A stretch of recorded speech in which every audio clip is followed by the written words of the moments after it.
In the small town of Brighton Hollow, where time seems to have stopped, life revolves around the Church of St. Michael the Archangel.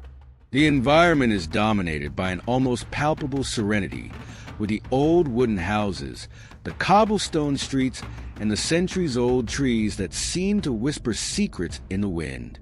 The deeply religious community finds the center of its social and spiritual life in San Miguel Archangel. Every Sunday, families gather under the sacred roof of that church, led by the firm and at the same time welcoming voice of Father Jonathan Harris. Father Jonathan is a middle-aged man with gray hair that gives him an aura of wisdom and a charismatic presence that captivates everyone. His gaze is profound, and his carefully chosen words resonate with an authority that few dare question. He is seen as an infallible, almost saintly figure by those who follow him. However, behind this immaculate facade hides a past shrouded in shadows, secrets that he swore never to reveal. Emily Rogers is one of the church's most devoted parishioners. With her angelic beauty, fair skin, and blonde hair that shines in the sunlight, she appears to be the embodiment of innocence and purity. But those who observe her more closely notice something deeper in her green eyes, a sadness, a heaviness, as if she carries an invisible burden. Emily is often seen alongside Father Jonathan, actively participating in church activities, always willing to help, always with a soft smile on her lips. His presence arouses looks, some of admiration, others of envy, but few dare to question his closeness to the priest. Samuel Barnes, the church's sexton, is a more enigmatic figure, reserved, always in the shadow of Father Jonathan. He performs his duties with precision and dedication, but maintains an emotional distance from everyone around him. His presence is unsettling, as if there is something dark in his silence. He is rarely seen outside a church, and when he is, his steps are quick and his head is low, as if avoiding contact with others. The community respects him for his work, but they don't really know him. He is a mysterious figure, always present but never actually seen. The dynamic between these three characters is peculiar and, in the eyes of the community, almost harmless. Father Jonathan is the spiritual leader, Emily is his faithful follower, and Samuel is the discreet sacristan. No one could have imagined that behind this appearance of normality, there was a web of dark secrets that irrevocably intertwined their destinies. Brighton Hollow's routine seemed unchanging until the day everything changed. On a Sunday morning, as the first rays of sunlight illuminated the church's colorful stained glass windows, Father Jonathan's body was found lifeless in the confessional. The discovery threw the city into a state of shock and confusion. How could someone so respected, so loved, have met such a tragic and unexpected end? As investigations began, Detective Henry Collins was assigned to unravel the mystery behind the priest's death. Collins was an experienced man with a keen nose for hidden secrets. He soon realized that there was more to the story than it first seemed. The first clue came in the form of rumors, whispered through the church corridors. Rumors that Father Jonathan had a secret relationship with one of his parishioners. And the name that always came up in those whispers was Emily Rogers. Emily, when confronted, denied any involvement beyond the strictly religious with the priest. However, his denial only raised more suspicions. Why, then, was she always so close to him? Why were his visits to the confessional so frequent? Detective Collins was not convinced and continued to dig, determined to uncover the truth. Meanwhile, Samuel Barnes, who until then seemed to be just a secondary player in this shadow play, began to behave strangely. He was visibly nervous. His hands were shaking, and he avoided the eyes of others. This did not go unnoticed by the detective, who decided to investigate further the relationship between Samuel and Father Jonathan. The turning point came when Collins discovered messages exchanged between the priest and Samuel, messages that suggested a forbidden relationship between the two men.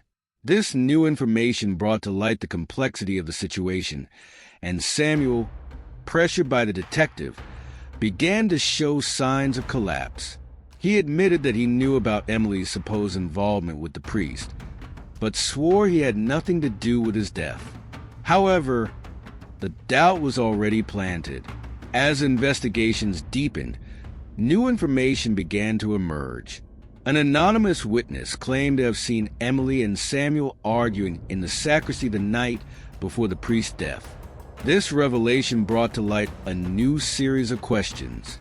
What was the true nature of the relationship between Emily and Samuel? And how far would they go to protect their secrets? During the investigation, Detective Collins discovered a letter hidden in the priest's room. In the letter, Father Jonathan expressed deep remorse for his sins and mentioned being blackmailed. This detail added a new layer to the mystery, suggesting that the priest's death could be linked to something much more complex than a simple lover's quarrel. When confronted with the evidence, Samuel finally broke his silence. He admitted that, in a moment of desperation and jealousy, he confronted the priest in the confessional. The argument intensified and, in a fit of rage, Samuel pushed the priest, who fell and hit his head, dying instantly. In a panic, Samuel tried to cover up what had happened, but the traces of his guilt were everywhere. Emily, upon learning of Samuel's confession, went into shock. She never imagined that her feelings for the priest could culminate in something so tragic. His world came crashing down, and, unable to deal with the guilt and shame, he decided to leave Brighton Hollow for good. The city, in turn, was never the same. The Church of St. Michael the Archangel, once a symbol of faith and community, has become a dark reminder of the secrets that can lurk in even the most sacred of places. Detective Collins, after solving the case, left Brighton Hollow, but the lessons learned in that small town remained with him, a constant reminder of the fragility of human morality. This story serves as a powerful warning to all of us. We never know what hides behind the seemingly perfect facades, and sometimes the darkest secrets can be right before our eyes, disguised as virtue and piety. The tragedy of Brighton Hollow is a testament that when secrets come to light, they have the power to destroy everything they touch. In the sleepy town of Brighton Hollow, a morning that should have been like any other turned into a dark nightmare. The bell of the Church of San Miguel Archangel had just rung, announcing the beginning of another peaceful day. But that day, something was terribly wrong. The confessional, which had always been a refuge of peace and forgiveness, became the stage for a macabre mystery. Father Jonathan's body was found there, motionless, lifeless, in circumstances that no one could explain. His serene expression contrasted with the gravity of the moment. Shock and sadness quickly spread to the city like an out-of-control wildfire, and the community that had so trusted their spiritual leader now found themselves at the mercy of unanswered questions. The news of Father Jonathan's death fell like a bomb on the inhabitants of Brighton Hollow. How could someone so devout, so respected, have met such a tragic end? Masses, which used to be moments of consolation, became gatherings of murmurs and suspicious looks. The atmosphere that was once one of unshakable faith was now filled with a cloud of distrust and fear. People searched for explanations, but what they found were rumors that began to take shape and spread, threatening to erode the foundation of that small religious community. And that's how Emily Rogers' name began to be whispered in corners. The young woman, always seen at the priest's side, was quickly identified as possibly being involved in a secret relationship with him. The shock of Father Jonathan's death had been great, but the possibility that he might have broken his vows of celibacy with one of his parishioners was devastating to many. Emily, with her enigmatic beauty and closeness to the priest, seemed like the perfect character to fuel speculation. But despite the rumors, Emily categorically denied any involvement beyond the spiritual. Still, Doubt remained, and suspicion began to cast a shadow over his life. As the city buzzed with theories and suspicions, local investigator, Detective Henry Collins, arrived on the scene, a meticulous and determined man. Collins knew there was more to this case than just the death of a priest. He began his investigation with discretion, but soon realized that the web of secrets was much more intricate than he imagined. While searching through the priest's belongings, Collins came across suspicious messages exchanged between Father Jonathan and Samuel Barnes, the church's sacristan. The words written there suggested a forbidden relationship, something that even Collins, with all his experience, had not anticipated. The discovery drastically changed the direction of the investigation. Samuel, always seen as a reserved and mysterious figure, began to attract the detective's attention. At first, Samuel seemed cooperative, but as Collins' questions became more pointed, his calm facade began to crumble. The sacristan, who had always been Father Jonathan's shadow, was now in a cold sweat and shaking in the face of the investigations. Something was clearly wrong, and it didn't take Collins long to realize that Samuel was hiding something that could change everything. Samuel's behavior wasn't the only thing that caught Collins' attention. Emily, who had initially been seen as a victim of the town's rumors, also began to behave strangely. Previously always present and active in church activities, she now became increasingly withdrawn, avoiding looks and avoiding contact with those who previously saw her as an almost angelic figure. This sudden change in behavior only served to increase suspicions around her. What was Emily hiding? Did she know more than she was letting on? The tension in Brighton Hollow grew every day. Detective Collins' investigations began to uncover secrets no one knew existed. The community, once united by faith, was now divided by fear and mistrust. Each new day brought more questions and answers, and the feeling that something terrible was about to be revealed hung in the air. Emily and Samuel's lives hung in the balance, and the truth, when it finally came out, threatened to destroy not only their reputations, but the very soul of the city. As Detective Collins got closer to the truth, one thing became increasingly clear. Father Jonathan's death was no simple accident. The Confessional, which had always been a place of confession and redemption, became the symbol of a hidden sin, a sin that, if revealed, could shake the foundations of Brighton Hollow forever. With each step, Collins felt like he was approaching a precipice, and that, as he looked down, he would find not only the truth about the priest's death, but also the dark secrets that the city was desperately trying to hide. Time was running out. Emily and Samuel, each with their own secrets, were about to face the consequences of their actions. The city, once so peaceful, was now a boiling cauldron of emotions, ready to explode. And when the truth finally came out, Brighton Hollow would never be the same.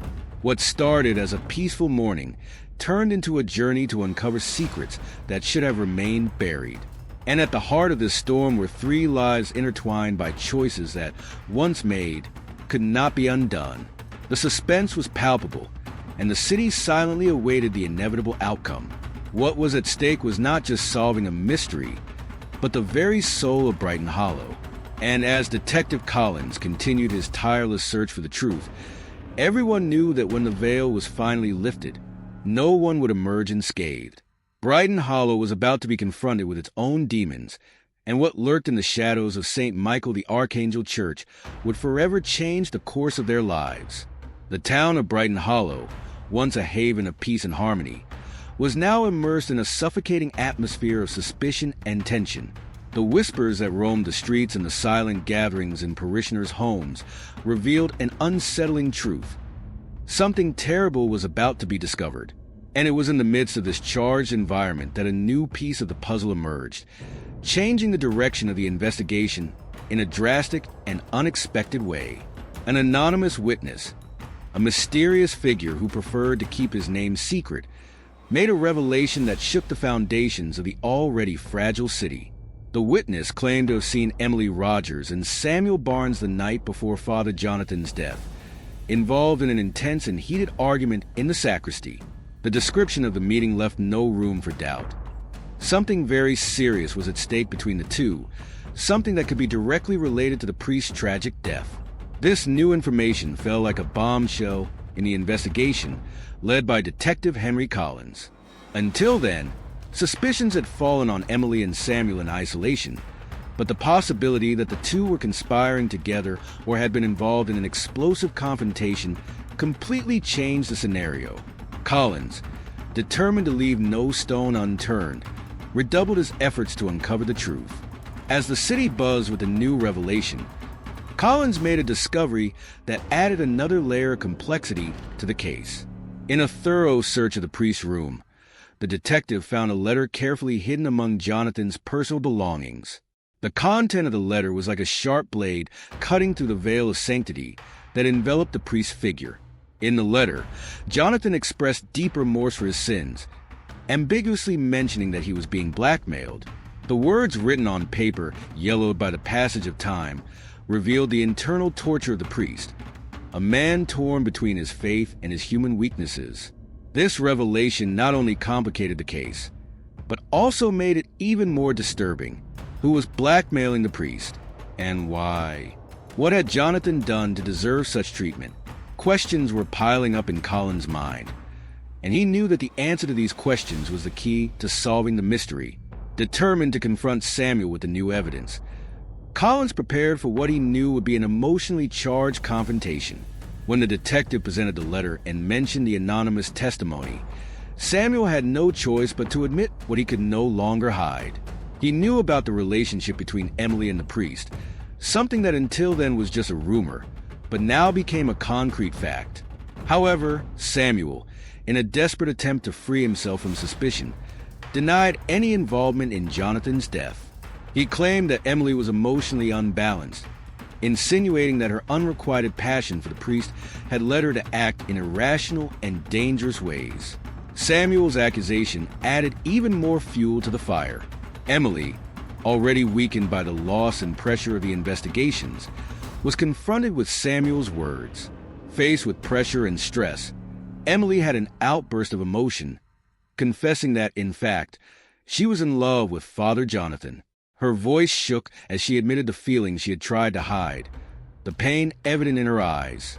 However, she vehemently denied any involvement in the priest's death. To Emily, Samuel was trying to free himself from any responsibility by projecting his own guilt onto her. In a desperate tone, she suggested that the sacristan, driven by jealousy and frustration, could have committed the terrible act. The tension between Samuel and Emily has reached an unbearable level. The interrogation room seemed too small to contain the raw emotions that emerged with each word exchanged. They both accused each other, their voices raised and their faces contorted with anger and pain. Detective Collins watched, aware that he was dealing with something much more complex than a simple homicide case. The puzzle pieces didn't fit together in a linear fashion. There were more secrets, more layers of intrigue that needed to be uncovered. For Collins, it became clear that the answers he sought were not simple. Emily and Samuel were trapped in a web of lies, half-truths, and conflicting feelings that clouded the truth. The detective knew that to get to the bottom of the story, he would need more than just hard evidence. He would need to understand the motivations, emotions, and secrets that each of those involved so carefully guarded. The town of Brighton Hollow waited anxiously for a resolution, but the path to the truth was far from clear. The turning point had arrived, and with it, the certainty that nothing would be the same as before. The masks had fallen, revealing the hidden faces of people the community thought they knew. And as Detective Collins progressed in his investigation, he knew he was approaching a revelation that would forever change the fates of everyone involved. The end of this story was getting closer, but at what cost? The truth, once discovered, would have the power to redeem or destroy.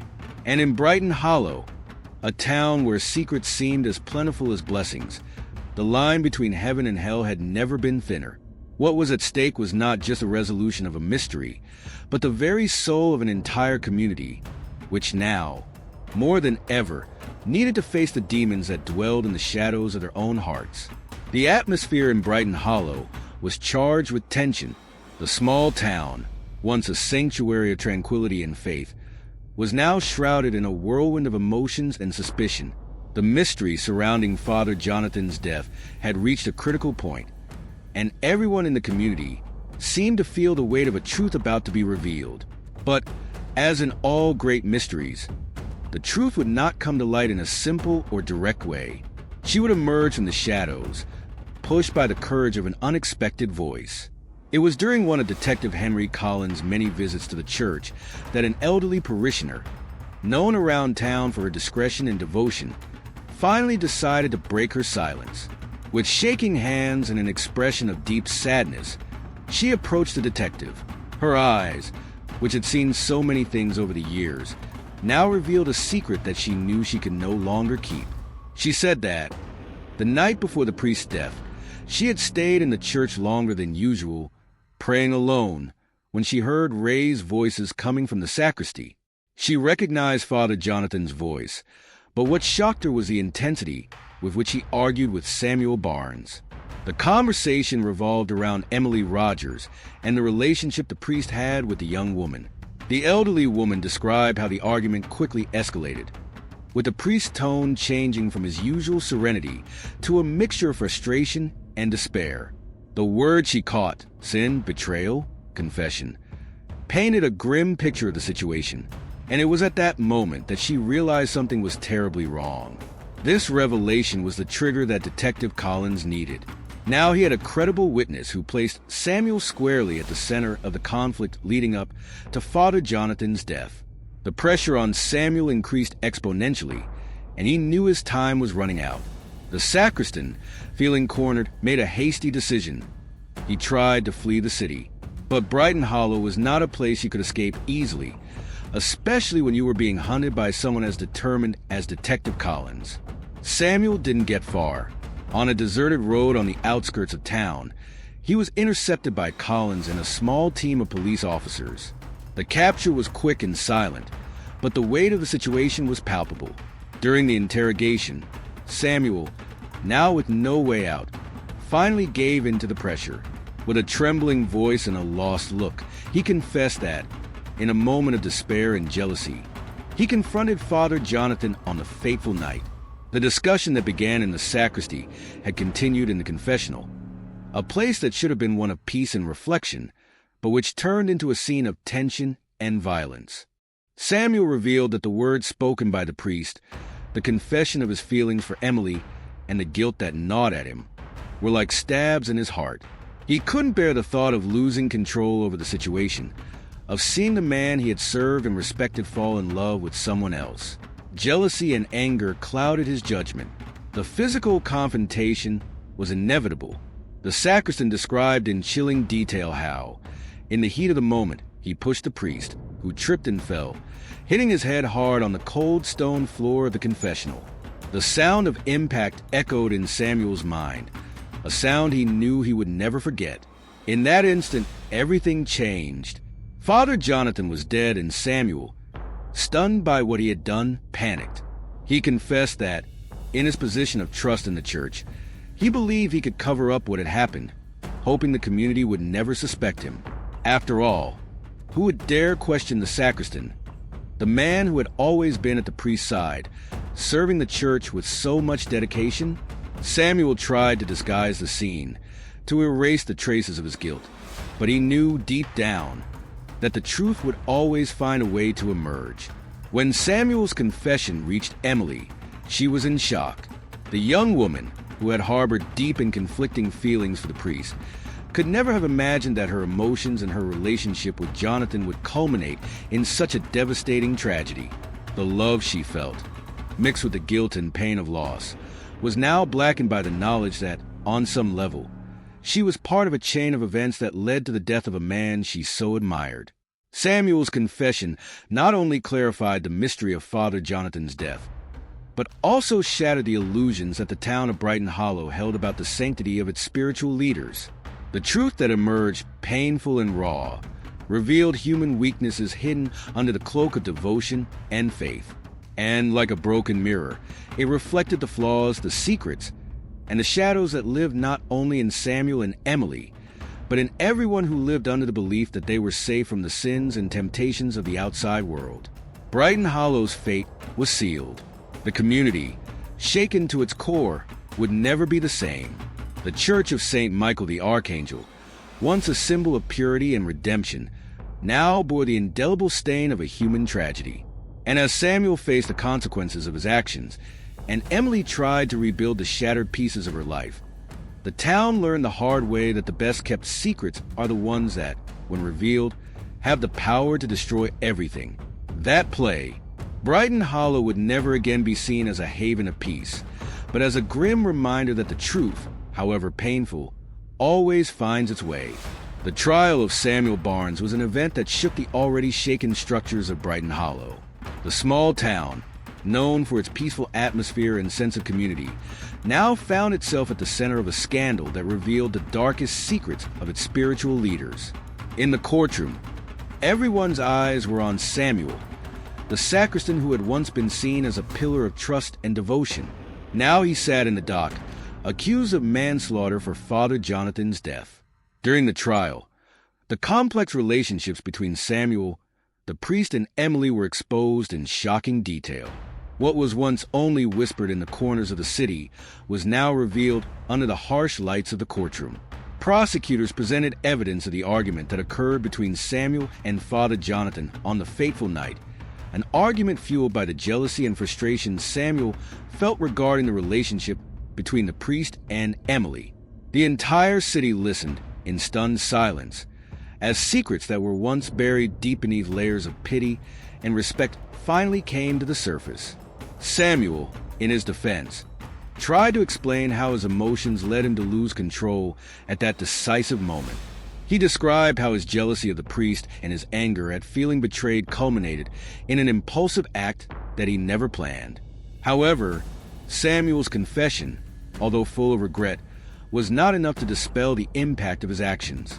The court, considering all the circumstances, convicted Samuel of manslaughter, recognizing that although the priest's death was unintentional, the sacristan had direct responsibility for the tragic outcome.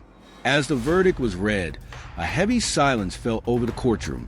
The community, which had trusted Samuel so much, now saw their once revered figure taken to prison. But it was not just Samuel who suffered the consequences of the scandal. Emily Rogers, the young woman who had been inadvertently drawn into this whirlwind of emotions and secrets, also found herself unable to continue at Brighton Hollow. The shame and pain were simply unbearable. Emily, whose faith had been shaken to its foundation, made the decision to leave town. She could no longer live in a place where every corner, every look, reminded her of the love that ended in tragedy. Without saying goodbye, she set out in search of a new beginning, hoping to rebuild her life away from the shadows that now hung over Brighton Hollow. His departure left a void in the community, but also a bitter lesson about the consequences of uncontrolled emotions and secrets kept for too long.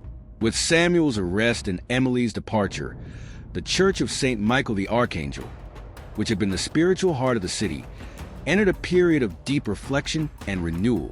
The faithful, once so confident in the infallibility of their leaders, now found themselves confronted with the human frailty that permeated even the most sacred. The church, realizing the need to restore the community's faith and trust, brought in new leaders committed to rebuilding not only the physical structure of the building, but also the morals and ethics of the congregation. These new leaders began a process of spiritual renewal, promoting a culture of transparency and humility, where all members were encouraged to face their own failings and seek the truth, regardless of how painful it might be. This period of renewal was essential for the community to begin to heal from the wounds opened by the scandal. Detective Henry Collins, the man who uncovered Brighton Hollow's darkest secrets, was also deeply impacted by the case. Before, he saw the world clearly and objectively, with good and evil clearly defined in his mind. But now, he understood that the line between these two forces was much thinner than he had ever imagined. The moral complexity he witnessed at Brighton Hollow left a deep impression on him, changing his perspective on the fragility of human morality. Collins continued his career as a detective, but with a new approach. He began to look at each case with a closer look at the emotional and psychological nuances of the people involved. For him, true justice was not just punishing the guilty, but understanding the circumstances that led someone to commit a reprehensible act. Brighton Hollow had left an indelible mark on his soul, a constant reminder that the truth is often more complicated than it appears. As time passed, the Brighton Hollow community began to rebuild. The process was slow and painful, but the city, although scarred, was not destroyed. Residents, aware of the mistakes of the past, began to live more honestly and transparently. The tragedy that had shaken them to the core served as a powerful reminder that everyone, without exception, is vulnerable to human sins and weaknesses. The Church of San Miguel Archangel, which was once the symbol of unshakable faith, was now seen as a symbol of resilience, not as a place where perfection was demanded, but where truth, however painful, was valued above all else. The faithful learned the importance of confronting their own demons rather than hiding them behind a facade of virtue. The legacy of Brighton Hollow, with all its ups and downs, has become a lesson for everyone. The city, once quiet and reserved, emerged from the darkness with new clarity and a renewed commitment to the truth. And as time passed, the inhabitants of Brighton Hollow, united by their shared experiences, continued to rebuild their lives, with the hope that by facing their own mistakes and learning from them, they could build a stronger, more honest community than it had ever been before. Samuel Barnes, the once respected sexton of Brighton Hollow, now found himself behind bars, a man transformed by the cold, lonely walls of the prison. Each day, he was confronted by the echoes of his past, by the decisions he made in moments of desperation that led to disaster. Father Jonathan's death was not just an accident. It was the culmination of a series of wrong choices, fueled by jealousy, anger, and fear of losing control over her life and emotions. In the darkness of his cell, Samuel spent hours reflecting on the path that led him there. Guilt was a constant companion, a presence he couldn't shake, no matter how hard he tried. He thought often about Emily, about the purity of her feelings for the priest and how he, Samuel, had distorted everything with his own insecurities.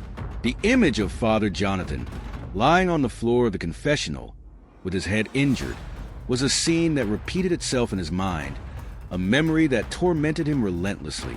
Life in prison was harsh, but Samuel's real punishment was internal.